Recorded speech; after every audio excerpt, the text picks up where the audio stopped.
Hindi pa man nasisimulan ang paghimay ng House Appropriations Committee sa 2027 national budget, may mga puna na si Senador Ping Lacson dahil sa anyay questionabling lump sum appropriation sa infrastructure projects. Ang sabi niya, kung may lump sum, dapat nakahimay o naka-breakdown na kung saan ito gagamitin. Nakatutok si Jonathan Andal.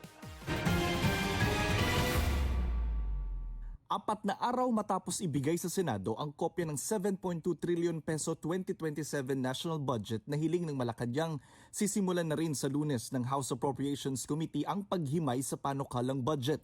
Pero ngayon pa lang, sinita na ni Senator Ping Lacson ng anyay questionabling lump sum appropriation sa isang proyektong pang-infrastruktura ng isang ahensya. Hindi niya binanggit kung anong ahensya ito, pero sa tingin niya, hindi ito dapat lump sum.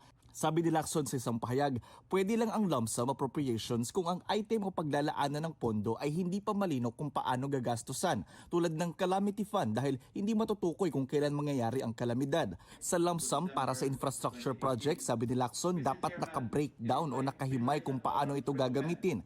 Anin Lacson, kaklaruhin niya ito sa briefing ng Development Budget Coordination Committee sa August 27. Sinilip din ng People's Budget Coalition ng 2027 national budget.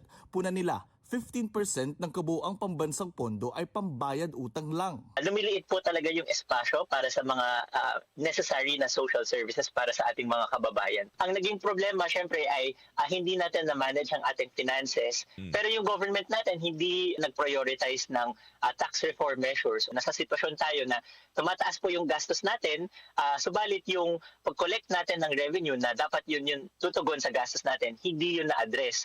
So tumataas yung gastos, lumiliit yung revenue, lalaki talaga yung utang. Isa ang People's Budget Coalition sa mga nagsilbing observer sa pagtalakay ng 2026 national budget noong nakaraang taon. Sabi ni Manila Representative Benny Abante, dapat ulitin ang ginawa noong 2025 na naka-livestream ang BICAM. Walang dapat na sikreto sa budget. Walang dapat sikreto sa budget. Whether it be unprogrammed funds o automatic appropriations yan, kinakailangan malaman ng taong bayan kung saan nagmumula yan, kung saan ang gagaling yan, kung anong klaseng project yan, kung paano i-implement yan, at kung magkano ng budget ibinigay dyan, at kung sino mag-i-implement. Jonathan Andal, Nakatutok, 24 Oras.